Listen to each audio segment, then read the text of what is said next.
Getting into this video, what are some of the things to think about when deciding if you need a positioner?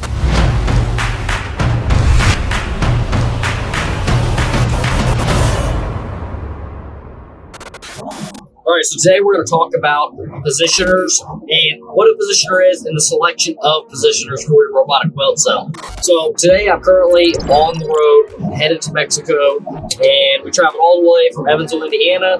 We're going to take the tools down there to a customer facility, and we're meeting our fixtures that are being shipped to the customer facility. We have like a total of like 16 fixtures that we did all the design, manufacturing, and going to be doing the installation and the PLC programming, robot programming, commissioning, and part proving of these fixturings. So if you're in any fixturing, if you have any fixturing needs, feel free to reach out so we can help you with that. And we are also have very quick delivery times and whatnot. Getting into this video, what are some of the things to think about when deciding if you need a positioner? Sometimes it's very simple, right? You have a part that has multiple welds. It's a fairly large part, and you need to be able to reach multiple different areas of the component. And maybe you need to reach the top side, and you need to be able to reach the bottom side. In a condition like that, you almost have to have a automatic turn in, so that way you can turn the component and then let the robot weld it on both sides. But there are other benefits to having multi-axes for your robot. Now, for very, very big components, you might have a 7th axis linear rail type of system, and it's not necessarily a positioner, but it's another auxiliary axis that you can use with the robot to be able to perform welds on a component that needs a very, very large reach.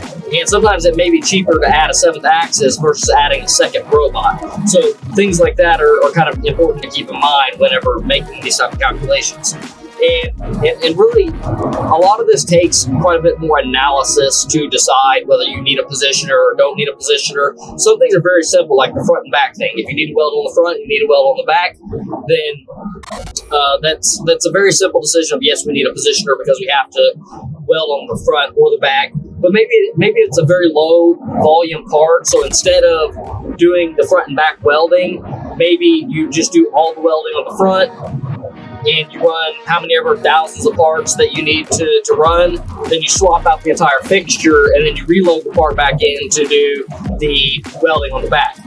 So, those things work out for your lower volume type of welding, and that falls in the category of using like seam tracking type of systems. Like you have a lower volume and cycle times don't need to be extremely fast, then you can utilize more manual processes and use technologies like seam tracking where it may consume more cycle time.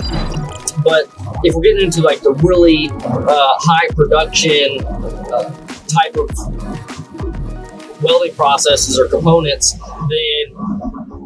then you're going to want to have positioners that give you the ability to rotate automatedly and then perform the front and back weld without having to unload that and load that part back into a weld cell. Because every time you have to load and unload that part, that's an operator intervention, which means that's just more labor to perform the same actions.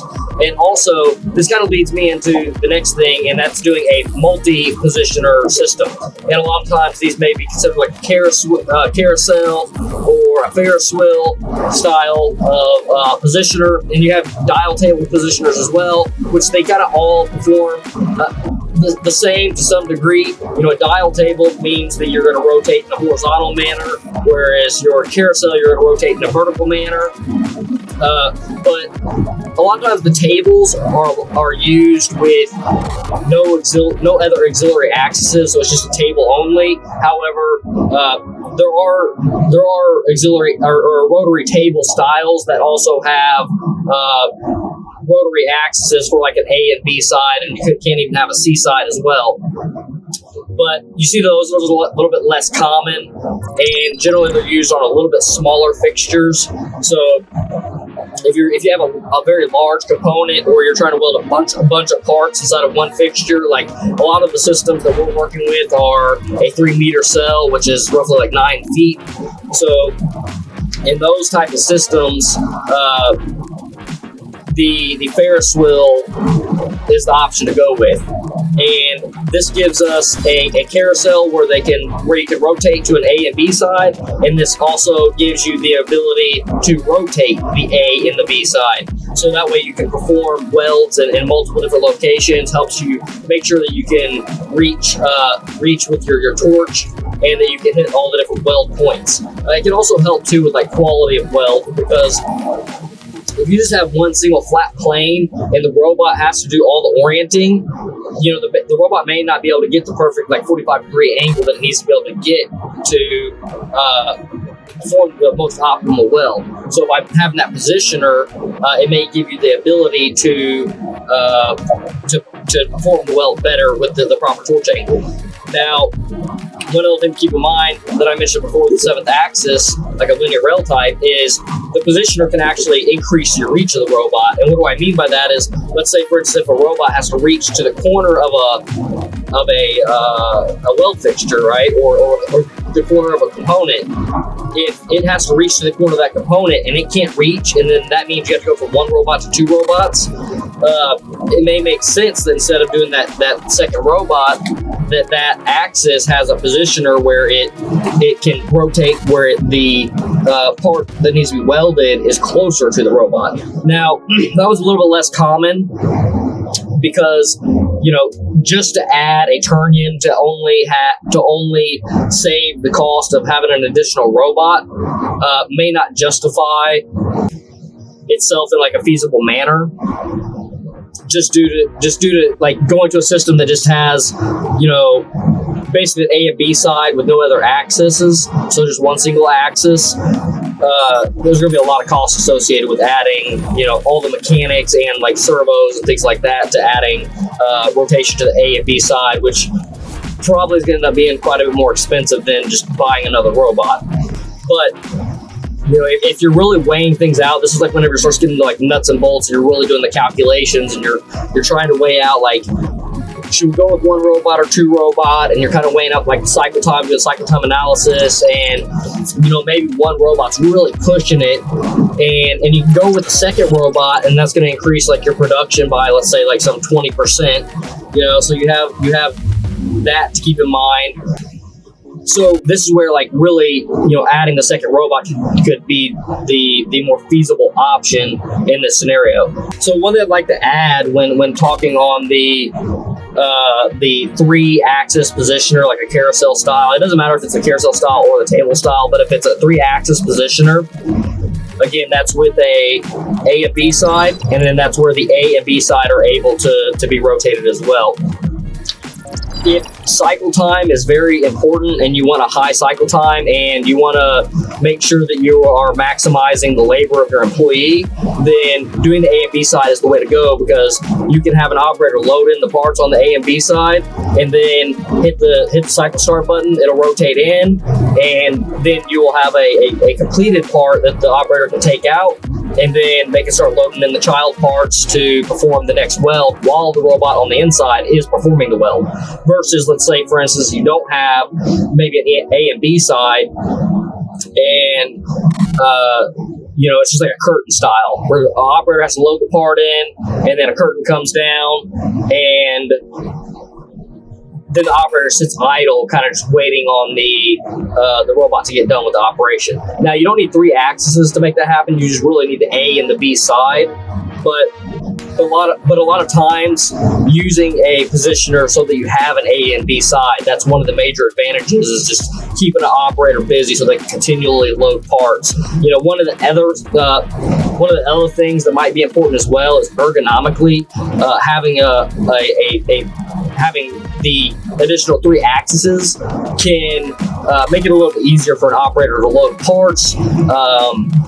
For 2 different things. One, just so they don't have to bend over the fixturing. The fixturing can be rotated up to them in the loading position. So the parts, so the fixture is presented to the operator in just the most optimal position, so it's ergonomically comfortable for them to load the child parts and pick out the completed component. And one other thing is the position of the A and B side. So the position of that axis being tilted up for like the operator's comfort.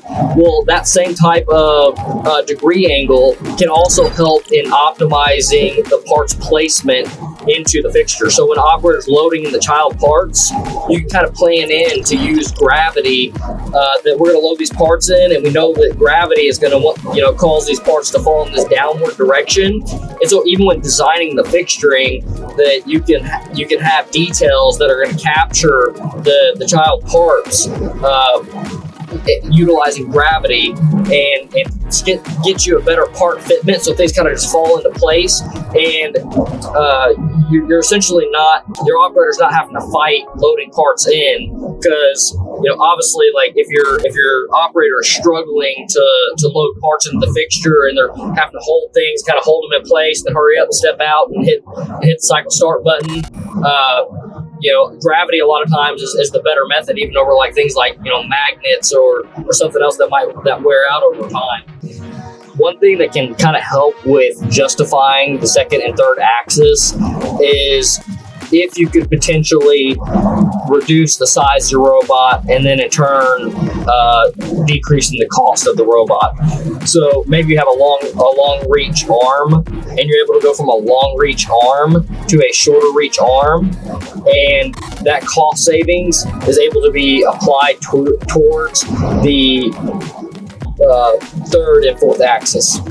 Again, this probably doesn't really make sense. I always aim for systems to be over-engineered and to be kind of, I'll say, over-invested into, because most systems get sold, purchased, and designed to operate too close to what their required cycle times are, and the system's always being pushed to its limits to reach that cycle time and to make sure it's reaching the production needs. So like whenever you're talking about like downtime of a system, that downtime of that system has to be calculated at how much production you're doing. So if you're able to surpass your production numbers that you're wanting to hit, like by 5-10%, more than, let's say, first the system was designed for or sold at, then when hiccups come up or an operator isn't coming back from break on time, that the system itself is able to overcompensate for those losses in time, and you still hit the production numbers that you need to hit for the system.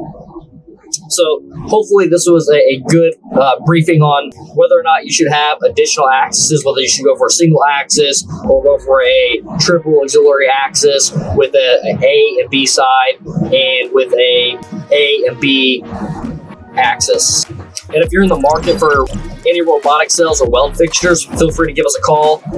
That's our core business model, is capital weld cells, capital automation equipment, and weld fixturing.